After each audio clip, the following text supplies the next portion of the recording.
নমস্কাৰ ছাত্ৰ অধিক স্বাগতম জনাইছোঁ SNP চেনেলটোলৈ। মই যে তোমালোকৰ মাজলৈ লৈ আহিছোঁ ক্লাছ 8ৰ অসমীয়াৰ লেচন 1ৰ দ্বিতীয় পাৰ্টটো। ইয়াৰ আগত এটা পাৰ্ট দিছোঁ, যদি চোৱা নাই চাই ল'ব আৰু সকলোৱে মিলি চেনেলটো আগুৱাই নিয়া বুলি আশা কৰি আজি ক্লাছটো আৰম্ভ কৰিছোঁ। 7 নম্বৰ, উল্লেখিত শব্দবোৰৰ সমাৰ্থক শব্দ লিখা। উত্তৰ: টোপনি হ'লে নিদ্ৰা হ'ব, ঘুমতি হ'ব। বেলি হ'লে সূৰ্য হ'ব, ৰবি হ'ব। পানী হ'লে জল হ'ব, নীৰ হ'ব। ফুল হ'লে পুষ্প হ'ব, কুসুম হ'ব। নিশা হ'লে ৰাতি হ'ব, ৰজনী হ'ব। সপোন হ'লে স্বপ্ন। আকাশ হ'লে গগন, অম্বৰ, চকুৰি, নয়ন, নেত্ৰ। 8 নম্বৰ, বিপৰীত অৰ্থবুজক শব্দ লিখা। উত্তৰ: চিগা মানে যোৰা, পুৱা মানে গধূলি, নিজম মানে কোলাহল, সৰগ মানে নৰক, দিন হ'লে ৰাতি, হাঁহি, কান্দোন। বাক্য ৰচনা কৰা 9 নম্বৰ। উত্তৰ: মুকুতা। ৰ'দৰ পোহৰত নিয়ৰক মুকুতা মণিৰ নিচিনা লাগে। পাহি। গোলাপ ফুলৰ পাহিবোৰ ধুনীয়াকৈ সৰি আছে, শোভে। গোলাপ ফুলে গোটেই বাগিচাখনত শোভে। নিচুক। নিয়ৰে নিজম আকাশৰ নিচুক কথাটি হৃদয়ত সাঁচি থৈছিল। ফুলজুপি। ফুলজুপিত নিয়ৰৰ টোপালবোৰ ধুনীয়াকৈ জিলিকি আছিল। ফটিক। নৈখনৰ ফটিক পানীত পদুম ফুলবোৰ ধুনীয়াকৈ ফুলি আছে। জানো আহা। মুকুতামণিটি পাহিত জিলিকে ফটিক পানীত ধোৱা। নিশাৰ তৰা এটি সৰিহে আছে, সৰগত টোপনি যোৱা। জানো আহাৰ ইয়াৰ উত্তৰ: ওপৰৰ পদ্যভাষীত থকা মুকুতা মণিটি, ফটিক পানী, নিশা, সৰগ আদি শব্দকেইটি মূলতঃ সংস্কৃত ভাষাৰ পৰা অহা। তাৰে ভিতৰত মণি আৰু নিশা শব্দ দুটিৰ ৰূপ অলপো সালসলনি নোহোৱাকৈ সংস্কৃতৰ দৰে হুবহু একে আছে।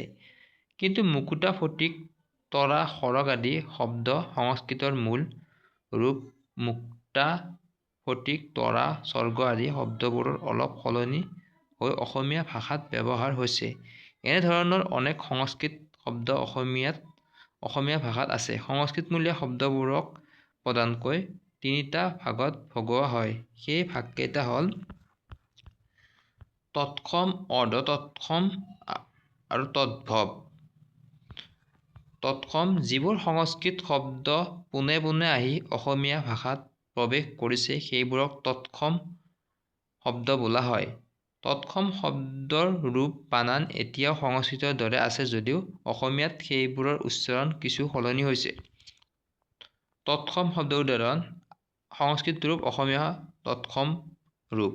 আকাশ, আকাশ। অশ্ব, অশ্ব, অশ্ব। বংশ, বংশ। বৰ্ণ, বৰ্ণ। হস্ৰ, হস্ৰ। দীৰ্ঘ, দীৰ্ঘ। জীৱন, জীৱন। অৰ্ধতৎসম: যিবোৰ তৎসম শব্দ সংযুক্ত ব্যঞ্জনৰ মাজত স্বৰবৰ্ণ সোমাই শব্দবোৰ ভাঙি উচ্চাৰণ সৰল কৰা হয় আৰু লিখোঁতে অসমীয়া উচ্চাৰণতে লিখা হয়, সেইবোৰেই অৰ্ধতৎসম শব্দ। অৰ্ধতৎসম শব্দৰ উদাহৰণ: সংস্কৃত ৰূপ, অৰ্ধতৎসম ৰূপ। ভক্তি, ভকতি। মুক্তা, মুকুতা। স্নেহ, চেনেহ। প্ৰীতি, পীড়িতি। শব্দ, শবদ। শস্য, শইচ। দৰ্শন, দৰহন।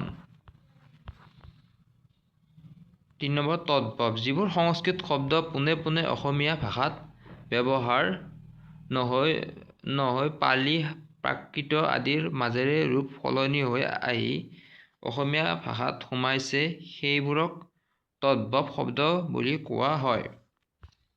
তদ্ভৱ শব্দৰ উদাহৰণ: সংস্কৃত ৰূপ, অসমীয়া। এইটো একে। কৰ্ম, কৰ্ম। হস্ত, হস্ত। সৰ্প, সৰ্প। কৰ্ণ, কৰ্ণ। অদ্য, অদ্য। এইটো একে হয়। সংস্কৃতৰ ইংৰাজী ভাষাৰ অনেক শব্দই অসমীয়া ভাষাৰ শব্দ ভাণ্ডাৰ চহকী কৰিছে। তাৰে কিছুমান তৎসম শব্দৰ দৰে পোনে পোনে অৰ্থাৎ হুবহু ৰূপত আৰু আন কিছুমান তদ্ভৱ শব্দৰ দৰে সৰল হৈ সোমাইছে। সেইবোৰ শব্দ অসমীয়াত শব্দ যেন হৈ পৰিছে, যেনে ইংৰাজী, অসমীয়া। ইংৰাজী শব্দ স্কুল, অসমীয়া ৰূপ স্কুল। Engine, engine. ডক্তৰ, ডাক্তৰ। গ্লাছ, গিলাছ। Jail, jail.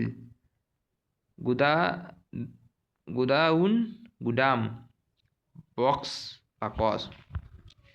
কিছুমান ইংৰাজী শব্দৰ লগত অসমীয়া শব্দ যোগ কৰি আৰু কেতিয়াবা ইংৰাজী শব্দৰ লগত অসমীয়া প্ৰত্যয় যোগ কৰিও নতুন শব্দ গঠন কৰা হয়। এনেবোৰ শব্দক মিশ্ৰ শব্দ বোলা হয়।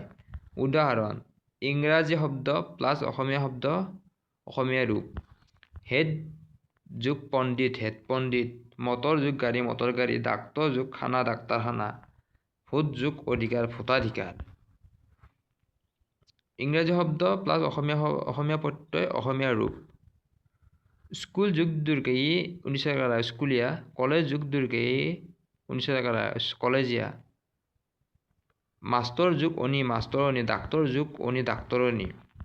10 নম্বৰ, নিয়ৰ কবিতাটিত থকা তৎসম আৰু তদ্ভৱ শব্দবোৰ বাছি উলিয়াই লিখা। তুমি জনা তৎসম আৰু তদ্ভৱ শব্দবোৰৰ এখন তালিকা প্ৰস্তুত কৰা। তৎসম তদ্ভৱ: মুক্তা মুকুতা, স্ফটিক ফটিক, তাৰা তৰা, স্বৰ্গ সৰগ, মণি মণি। 11 নম্বৰ, দৈনন্দিন জীৱনত বিভিন্ন ক্ষেত্ৰত তুমি ব্যৱহাৰ কৰা ইংৰাজী শব্দবোৰ ভাগে ভাগে লিখা। শিক্ষা সম্বন্ধীয় স্কেল, খেল সম্বন্ধীয় ক্ৰিকেট, যান-বাহন স্কুটাৰ, পোচাক পাতি ফ্ৰক, আচবাব টেবুল, বাচন বৰ্তন কাপ। উত্তৰ: শিক্ষা সম্বন্ধীয় scale, school, board, classroom, compass আদি। খেল সম্বন্ধীয় cricket, football, hockey, tennis, badminton আদি। যান-বাহন স্কুটাৰ, স্কুটি, ট্ৰেক্টৰ, বাইক আদি।